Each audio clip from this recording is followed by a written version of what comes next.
Welcome, everybody, fans of the channel. This is going to be a spoiler-free Venom Let There Be Carnage review.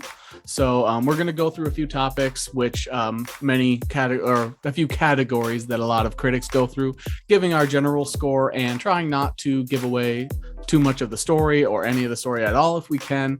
Obviously, that's going to be difficult, but we are going to do our best to make it completely spoiler-free. So if you haven't seen it, this can help you decide if you want to go see it. And if you have seen it, you can see if you agree with us, disagree with us. And if you do, let us know in the comments. Let us know on Twitter.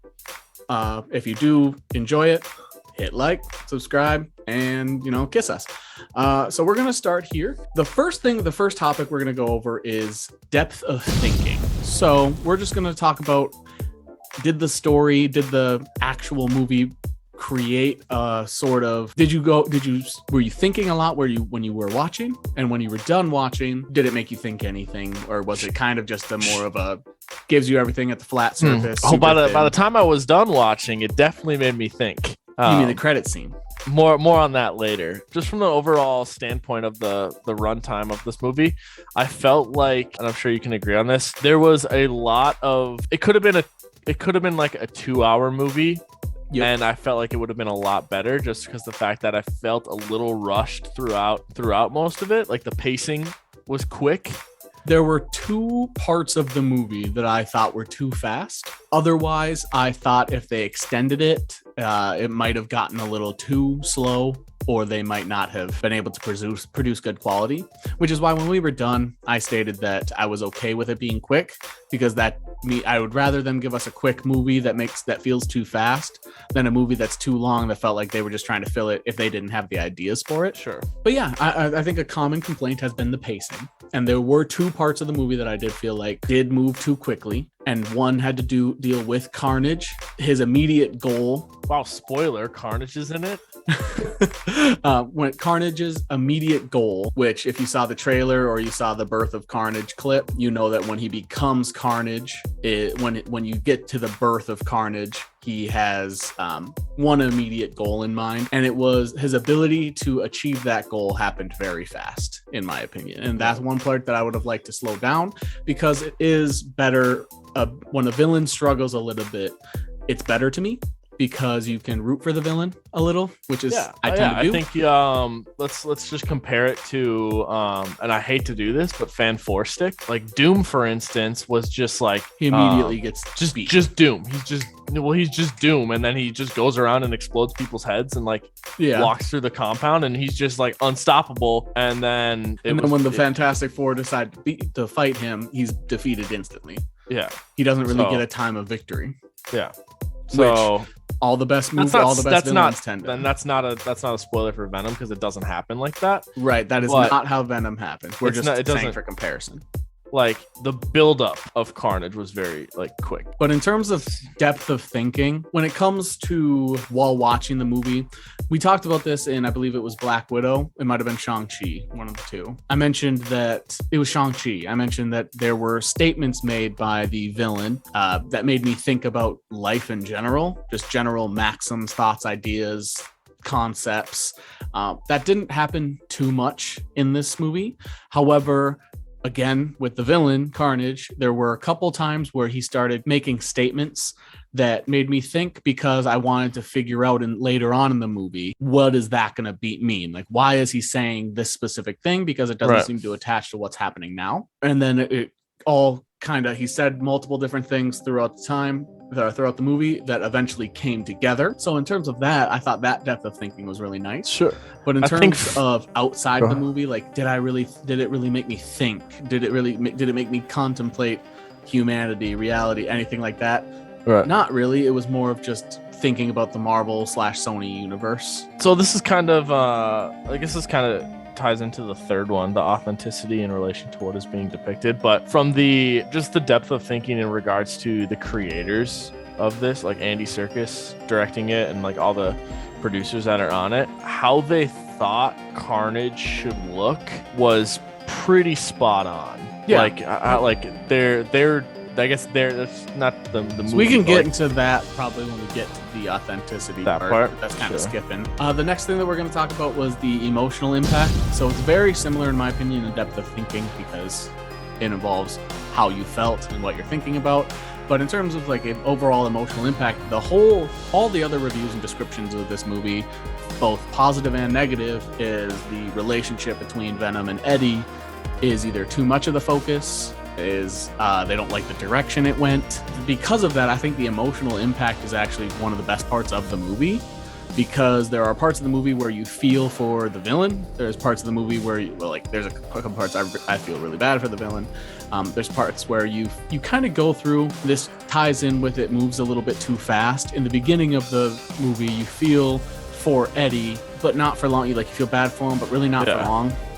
Right. Then it kind of takes a turn, and you see that relationship between Venom and Eddie, and that's where there's that huge that's where the biggest emotional pull comes from, is between Venom and Eddie in the beginning/middle. And then the whole direction of the movie, based on the villain's motives and our hero's motives, is an emotional based storyline. It's a relationship based storyline.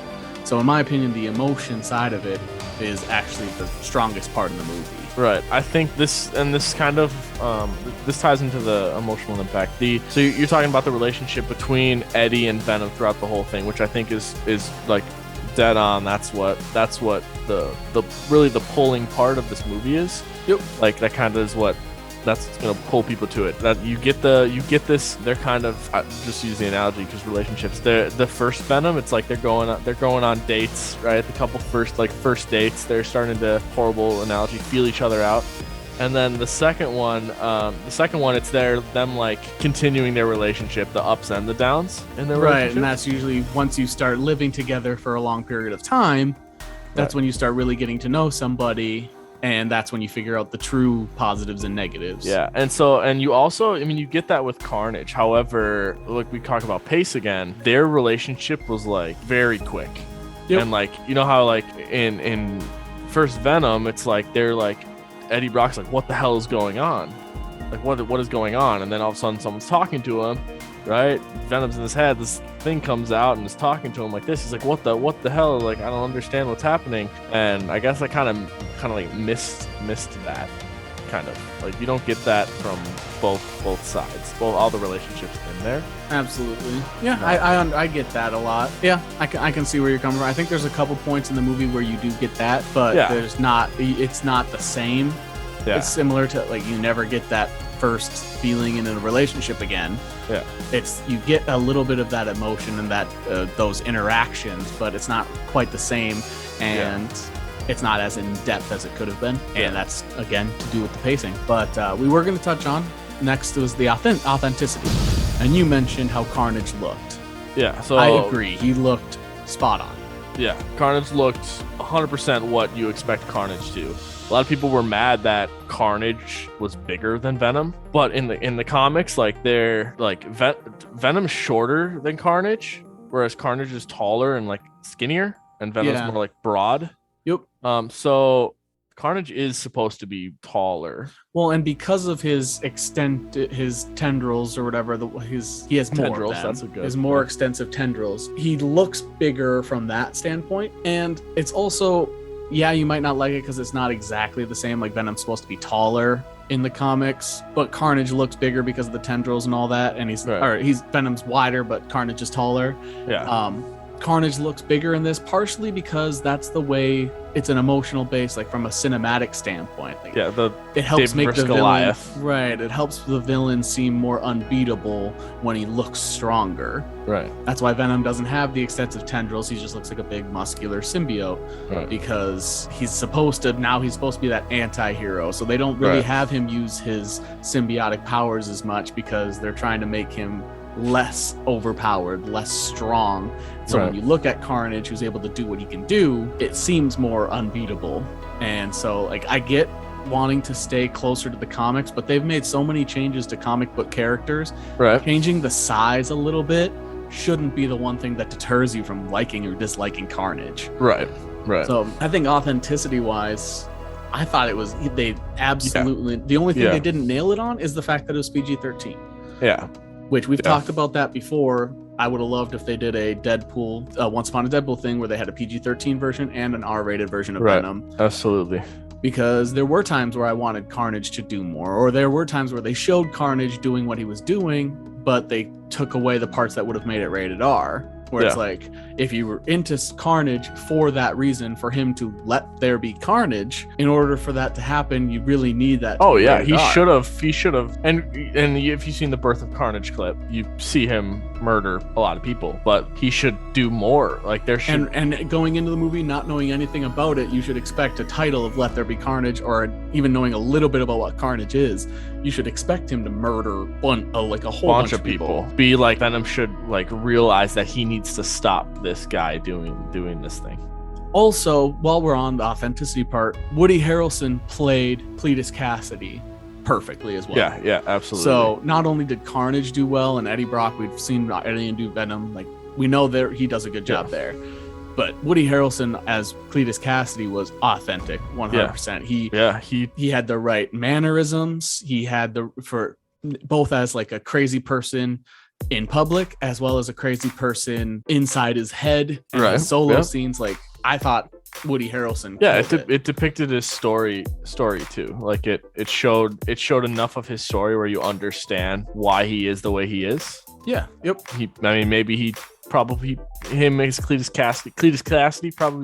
Cletus Cassidy probably turned it up to 11 in his own life, but yeah, he's definitely gone through a lot. Absolutely. So I mean, overall, I think Carnage and Cletus were extremely authentic. Yeah, go ahead and knock them.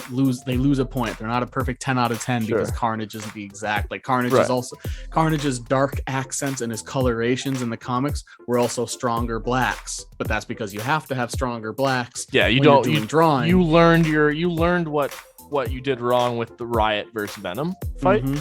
They were too close to colors. Carnage a little brighter. Yeah, he had to be a little bit more vibrant. He has some black to him.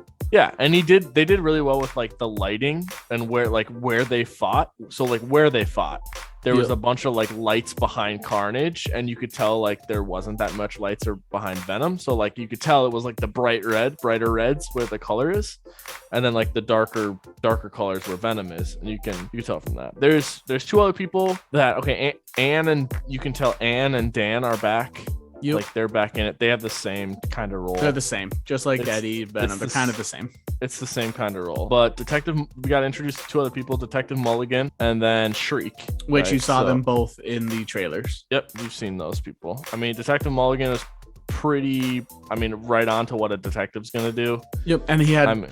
In terms of like when the movie feels too fast paced, if it was any slower and we got more of him, it might not have been as enjoyable for his character. We got a good amount of him. But for like my personal opinion, they probably they wanted the focal points on Carnage, right? But they probably could have done some more with Shriek. Yep. Because of where she was located for the beginning of the movie or the majority of the movie, that might have been a little more difficult. But by extending what I said earlier, which was Carnage's original goal, by extending that time period, that's a good time period to show more of Shriek. Yeah. And I think that solves for both of them. Yeah, those two. That's I guess the authenticity is that they could have. Detective Mulligan was pretty good. Yeah, it was just him throughout the whole movie from start to finish. And like his storyline, like that's how I actually expected it to go. Like from the beginning to the end. And you know what I'm talking about, to the end of his storyline. Yep. Especially if you've read the comics. A little bit like you kind of know where it's going, but they did it. They did his character was done well. You saw just the right amount of him. Mm-hmm. Yeah, it was, and they kind of set his character up for what you were expecting by the end of the movie. Exactly. And then Shriek was probably a little wasted there. Shriek was wasted. Shriek was wasted in terms of authenticity wise. That's the chick from Pirates of the Caribbean. Pirates of the Caribbean. She is Shriek. Yep. I thought so too. So I'm glad that it is her, because it sounded and looked just like her. Yeah. And there was a couple points where I was like, very Tia Dalma vibe right there. Yeah. So we tell Anne. Whatever. Yeah. Tell Anne. Yeah. I've just incapacitated your boyfriend. Yeah. The next point was wit or cleverness of the writing. This was a weak point of the movie, in my opinion. Yeah. It was kind of like people have said, it was buddy cop feely. There were just some jokes. It was kind of corny. I don't know a really better word for it. There were some points that were a little corny, cheesy, cringy. I don't know what's a good word for it. There were just, I think the cleverness was better than the wit. Sure. But most of the cleverness there was came witty from moments. Carnage. There's a lot of witty moments that like hit, and then there was a lot of witty moments that didn't hit. So that's a good way to put it. There were some points where, like, there was a point with Eddie and I believe it was with I got Slashes in this, like the guitarist. That's Sting. One of the two. Sand Slash from Pokemon. Okay.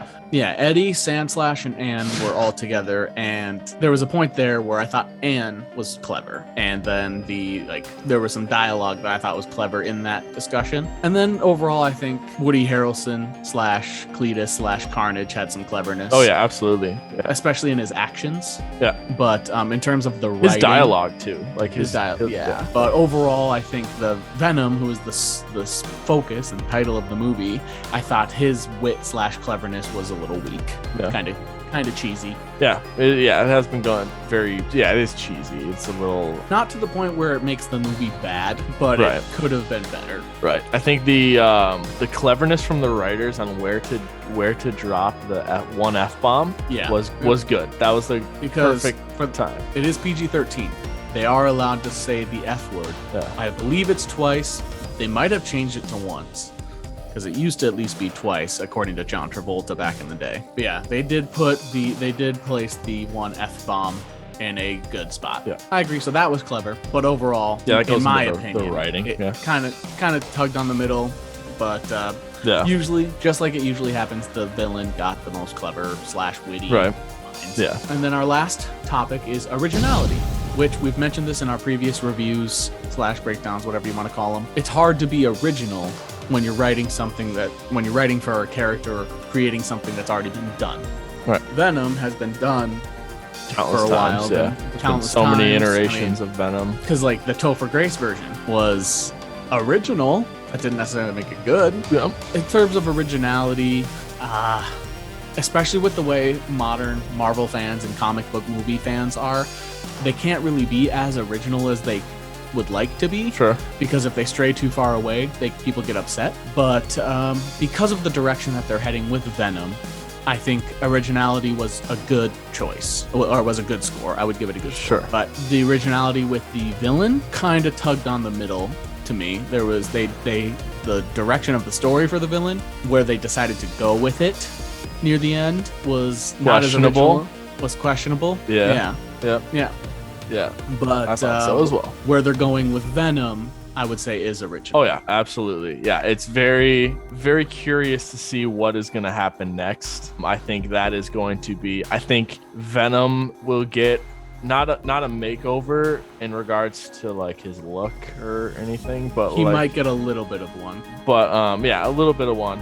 Yeah. Mm-hmm. Where his story's going in a possible next Venom movie. Mm-hmm. Yeah, he's going to get the script is going to change a little bit, and what I mean by that is like you may not get that same the attempts at like the witty lines throughout the whole thing. I think it's going to be more fluid in regard to like what Venom is. Sure. Yeah, I think that makes a lot of sense. I would have to agree. Overall, I think the originality with Venom would be original in a good way. Yeah. Overall, I think with Carnage, the originality hurt it a little bit, even though it was original. The direction they went with it, with the originality, wasn't great. And the originality with Shriek, I would say, would be in a negative sense as well.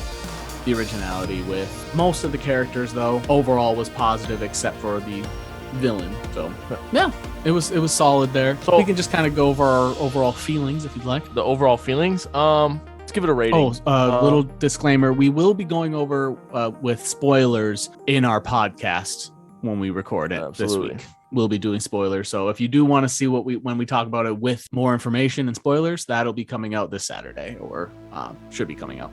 Sure. So we love scores here, or like ratings. So what would you give it out of 10? Out of 10? Yeah. What would you give the first Venom? So I know people didn't like the first Venom, but the first Venom, I would probably give about a 7.5 to 8.5, probably 7.5, 8, Yeah, somewhere. it was more fluid than this one. Like the story Right. went along. Pacing. If we're doing like decimal points, I would say 7.7 or 7.6 feels right for the first movie. Okay. This movie, I would probably give it like a 6.9. I was gonna say 6.9. That was in my head. So Yeah, probably a 6.9. yeah, I'd put it in the first number that came to my head was 6.5 to 7. So I'd put it in that range. Yeah, I think if you told me, oh, I'd only give it a 6.5, or I'd give this movie a 7, I would agree with both of those people. Sure. But as long as it's between a 6 and 7 or 6.5 and 7, I think that's a fair rating. Yeah. Personally, especially with my bias towards Venom, I would give it a 6.9. Okay, perfect. So, yeah, that would be my overall grade. Okay. Especially when you include all the topics or the categories we went through. Yeah. There were some weak points, strong points. And when I left the movie, I felt the first one was better, and I felt wanting more. Yeah. I think the end credit scene that people keep talking about and saying it's the best part of the movie is overrated. Okay. Yes, it was cool. Yes, it was exciting. But let's just say the end credit scene was going in one direction, and then it took us in another direction. I am more interested in the first direction they were going. Sure. Which they very well could explain in the second direction. So. Right, exactly. So, or in like the next Venom movie, whatever they want. But like that original direction is more interesting to me. Plus, Carnage is also more interesting to me than where they went with the end credit scene. Sure. So I get the hype for the end credit scene, but I think that it is overrated. Is not standing ovation worthy. It's like, ooh, cool.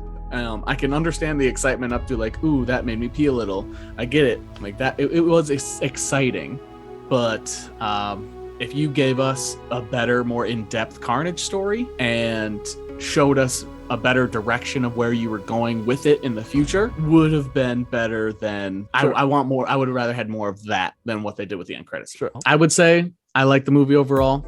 I'm excited for any future projects that include Venom. We're excited to see because in the first Venom, Tom Hardy said that there was a lot of footage that was cut from it. I'm curious to see possible footage that was cut from this one, or hear about footage that was cut from I this would one, like to see, like, I'll probably buy the DVD and hope that it has a director's cut. Sure. That would be my dream there because the one thing this movie is missing is more runtime to delve deeper into the story, because they are based off comic books. So you have hundreds, if not thousands, of different comic books to reference.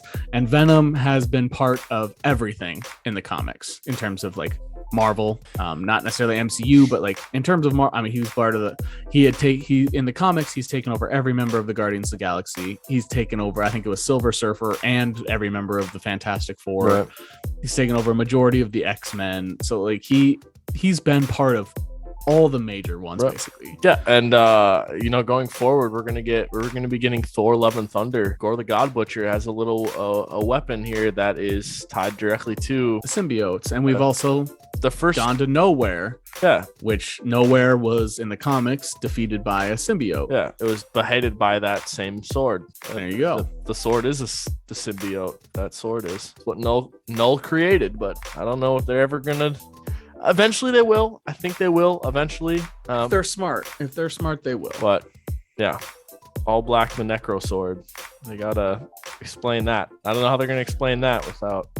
And since it is a Sony product, I would like them to finally move forward with Flash as an anti-Venom in the future. Yeah. This is kind of off topic from Venom, but Flash is he's a lot more prominent than in previous versions of Spider-Man. I would like an anti-Venom. Yeah. Not only would it be sweet cinematic to see a white Venom. Yeah, with the black.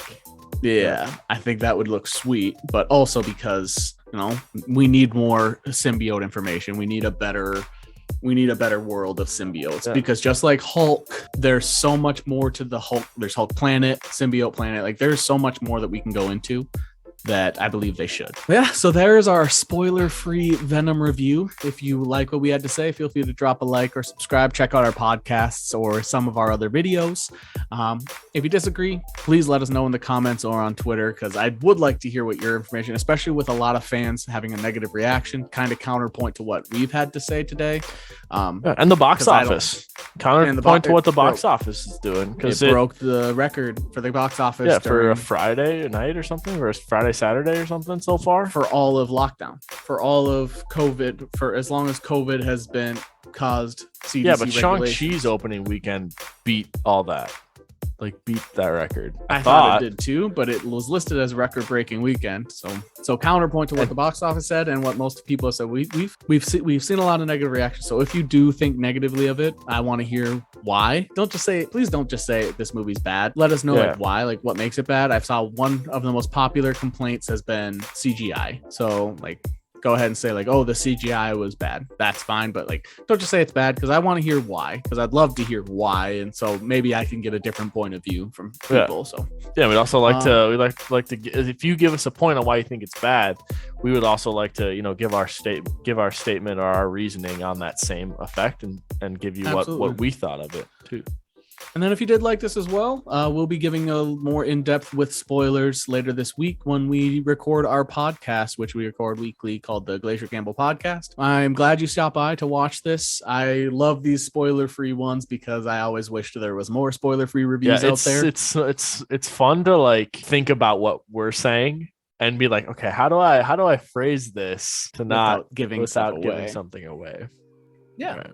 Other than that, I hope everybody goes and sees it, and I hope you have a great rest of your week. You look beautiful today, and GG.